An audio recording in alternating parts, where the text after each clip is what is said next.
Dr. Ian Ralby is a maritime analyst and is joining us from Baltimore, Maryland. Dr. Ian, thank you for making time for us. Welcome to WION World is One. Thank you. Delighted to be here.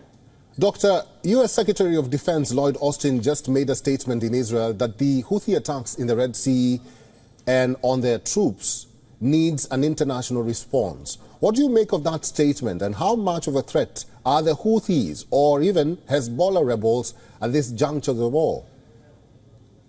This threat is enormous. As you said, the impact on the global economy could be absolutely catastrophic. If we look back to March of 2021, when the Ever Given was stuck in the Suez Canal for just 6 days, we saw a cost to the shipping industry of $416 million per hour. If we start looking at months or even longer term closure of the Red Sea to some of the major shipping lines like CMA CGM, Maersk, MSC, Hapag-Lloyd, all of whom have pulled out, we're looking at a global economic consequence that will affect every person on Earth. 90% of world trade happens by sea, and no matter where you are on Earth, your shopping is entirely dependent on shipping. And that's true of food, it's true of clothes, it's true of cars, it's true of everything. And our energy supplies are equally dependent on the maritime routes. And so the whole world has a stake in ending this aggression. And the problem is that the Houthis have now tasted global relevance and are perhaps less and less interested in being supporters to Palestinians in Gaza than they are to, in other words, ending up as a major player on the world stage because they have tasted power and they want more of it. Dr. Ian, what if this attack persists?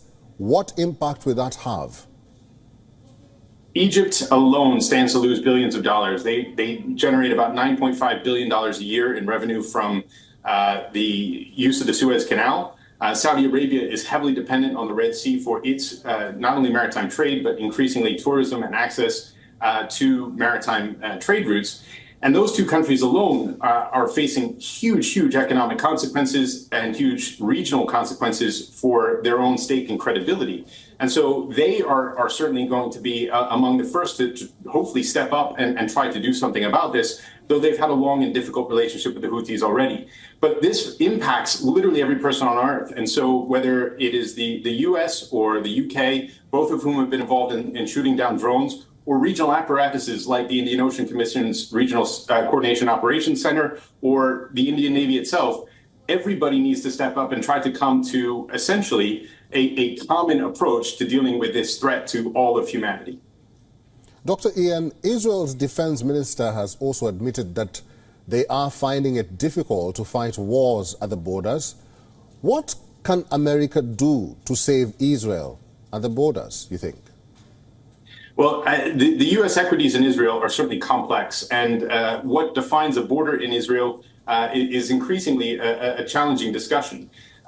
Certainly, there is a greater call for clarity as to the right of self-determination among the Palestinian people, and I think that is an internal discussion that every state needs to decide for itself in terms of where it falls on that issue. But in terms of the wider borders with the Red Sea, with the Mediterranean, and with terrestrial states, there is a real danger that the aggression that Israel is using towards the Palestinians in Gaza may spill over under the name of a wider effort to rid the region of militancy. And so this Houthi aggression, as an initial spillover into the region, could really become a source of greater attention for states all over the world to become more actively involved. And we are looking at a potentially catastrophic conflagration if actions aren't taken very quickly to mitigate the Houthi threat and then be able to isolate the fighting inside of Israel to being a national issue rather than a full regional issue. All right, I've been talking to a maritime analyst, Dr. Ian Ralby.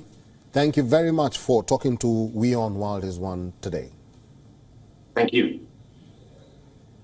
WION is now available in your country. Download the app now and get all the news on the move.